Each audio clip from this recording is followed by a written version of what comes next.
Duncan Kasbegs.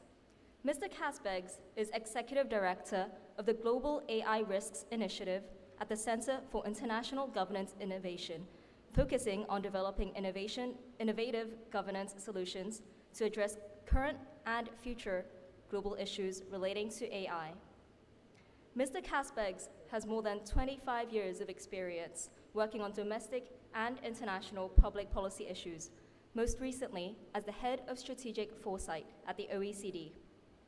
Prior to joining the OECD, Mr. Kasbegs worked in a variety of positions within the Government of Canada. Duncan, it's a pleasure to have you here. The floor is yours.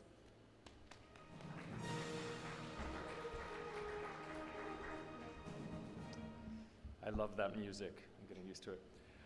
Good afternoon, everyone. It's a delight to be here. Just a little initial warning that I'm going to fly through some of the first slides, but don't worry. Everything I'm going to say is available here in this document that we recently published, this discussion paper, and I will give you the QR code for that on the screen at the end of my presentation. So we're here to talk about Framework Convention for Global AI Challenges, accelerating international cooperation to ensure beneficial, safe, and inclusive artificial intelligence. So I'm going to start with what we see as the challenges. And as a piece of context for that, I think it's very important, as many have highlighted today, that we start with understanding that the kind of artificial intelligence that we need to be developing governance mechanisms for now is not the AI that we are seeing today.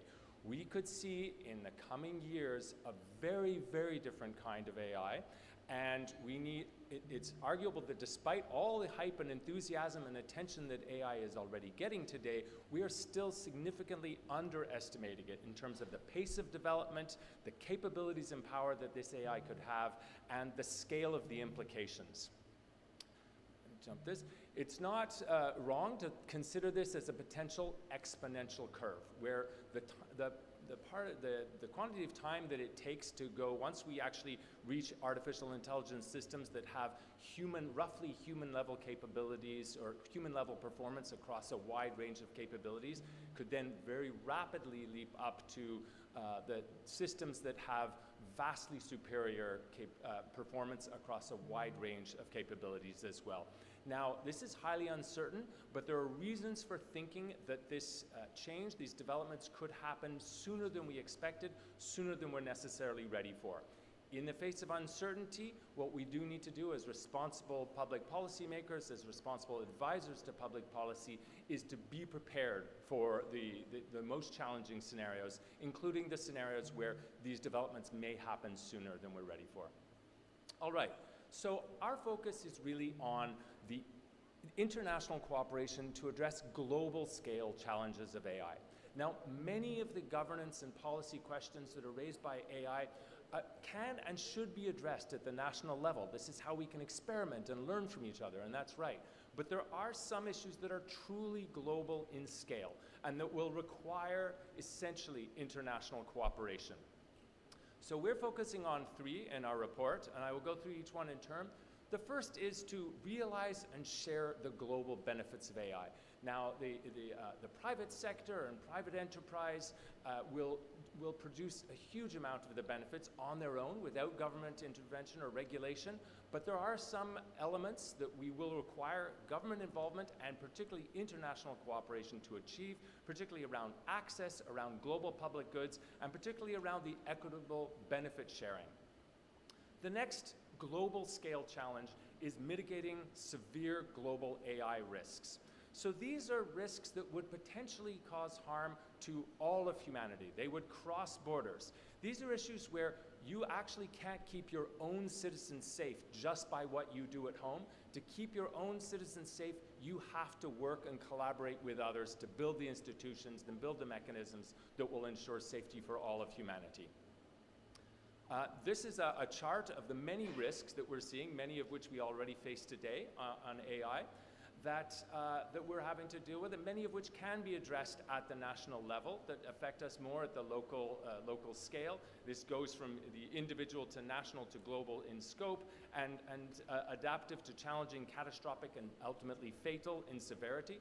The ones that we are really focusing on here are the ones in the top right corner to you, particularly uncontrolled superintelligence and weaponization or misuse. These two risks, weaponization or loss of control, are judged to be among the most severe, and while they might seem daunting and almost unimaginable, as we've heard from many of the experts all day today, they are plausible enough that we need to be preparing for them, we need to be taking them seriously. I'll skip over the reasons for those risks. We can come back to that later. But the third global challenge is really around enabling legitimate decisions about the future implications of artificial intelligence affecting all of humanity. So this would mean legitimate decisions around the global benefits that we've just discussed and around the global risks. But more than that, it's about questions of what kinds of artificial intelligence do we really want?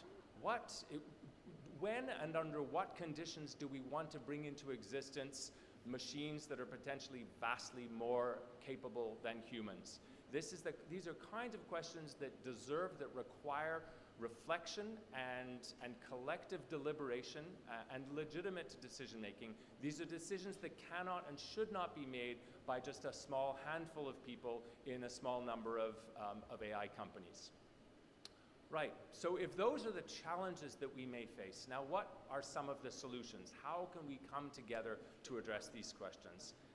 And we're seeing a number of very impressive and laudable efforts already in the space of global and international cooperation on AI, but where all of these efforts still seem to be underprepared is in terms of really thinking through the implications, not of today's AI, but of the AI systems that we could face in the coming 5 or possibly 3 or 2 years. And this is really where we require an anticipatory approach, where we can be prepared to handle not just the futures we hope for, but the most challenging scenarios that we could face. What we believe is that we need a new framework and new mechanisms for international cooperation that would actually enable the joint action, particularly on the most pressing issues. And we need through this to be able to optimize between the need for legitimacy, broad, representative, inclusive dialogue, but also to get this done in time to be effective when it is needed. So what we're proposing specifically is a framework convention on global AI challenges. As many of you know, a framework convention is a highly flexible and adaptable approach. It allows us to seek rapid global agreement on really the high level objectives and principles. What do we all as humans care about? What do we most care about? What do we most wish for in terms of the future development of artificial intelligence? But then it also sets out a process to then prioritize and integrate specific protocols to address particular issues, some of the most challenging issues. So this is an illustration of that. It lays out the high-level objectives, gives examples of principles. Then we have these sort of 3 big buckets, big categories that I mentioned before, around benefits, around risks, and around inclusive decision-making. And then one could imagine a number of protocols where the real details are developed of how we get this done.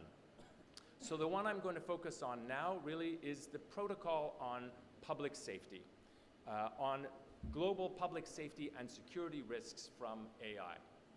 So here, as mentioned earlier, we're focusing on weaponization and loss of control risks.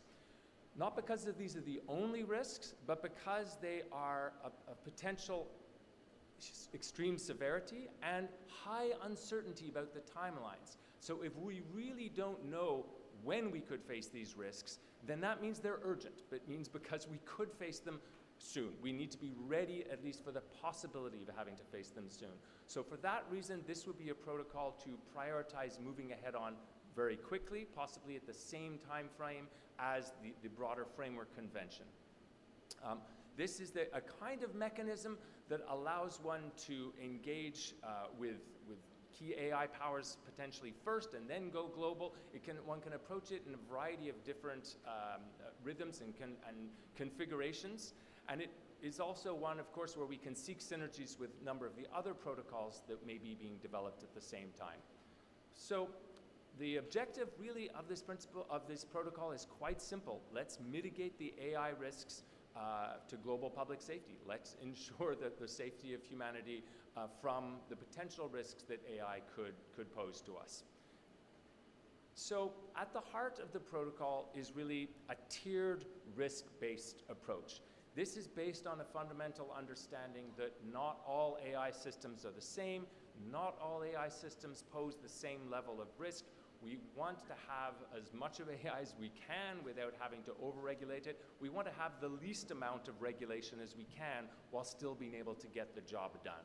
So if I start with tier 1, these would be AI systems that we would assess to have negligible risk, negligible global risk, put it that way. And these would be systems that could be regulated at the national level because they don't really pose significant cross-border risks to other countries. The second tier up is what we would call AI systems that present manageable risks. They're significant enough that we can't just let them go unregulated. They need to actually be regulated and managed, potentially licensed within each country, and we need to do that in a way that's coordinated so that each country is adhering to a certain standard. And I think some of the pieces that Robert was just telling you about around the standard setting is really a crucially important fit in here. Then there's a next tier, which would be systems that are a little bit too dangerous to just allow private companies or governments to pursue on their own, even if they are regulated. This would be systems that pose such a potentially severe risk to humanity that we would only feel comfortable developing and testing those systems if it were in a shared space, where we can jointly supervise how they're being developed, where we can put them behind the best cybersecurity, where they're being developed by the most trusted scientists under the best and most secure conditions. This is sometimes referred to as a kind of CERN for AI, but a joint laboratory. And then the fourth and final level would be AI systems that are judged to pose a really unacceptable risk. And if such systems are ever close or could ever be developed, the answer there would be, okay, we need to just not create these systems until the safety mechanisms can catch up. We're not prohibiting them forever, but we do need to make sure that nobody anywhere in the world creates those systems until we all know that they will be safe. Now, a number of bodies, this sort of ecosystem of agencies and so forth that might be needed to support this system.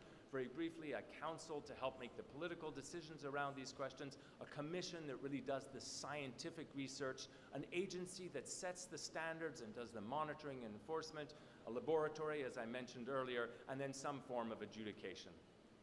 Now, before I end, I just want to focus on some key obstacles to this. And obviously, what I proposed is not necessarily what would be acceptable today. This is really thinking ahead to the kind of institutions that might be needed even when the people of the world and the governments of the world have a sort of wake-up moment and are suddenly like, wow, we're facing AI like we've not seen before. What would we need to manage this effectively? But of course, this will be incredibly challenging. And so these are just some of the reasons why this would be incredibly difficult, why international cooperation on this couldn't possibly work. And I hear these every day, and they're all very valid points. But at the same time, we may discover that we need to overcome these issues in order to actually ensure our own well-being and thriving and through this transition to very capable AI. So therefore, what we need are ways forward. How, despite all of those challenges, might it just work? I've named a few here, but there are many, many more that we would need to discover together. It will require unprecedented ingenuity and collaboration to achieve this, but I believe we can. So in sum, we need to prepare now for the possibility of very powerful AI. Global cooperation will likely be essential. This will require unprecedented ingenuity. The challenge is vast, and it needs us all. With that, thank you very much. If you are interested, here is our discussion paper. It's meant to provoke discussion. We would very much welcome your comments, both here and then also by email. There's an email address right on the screen and also inside the document. With that, thank you very much.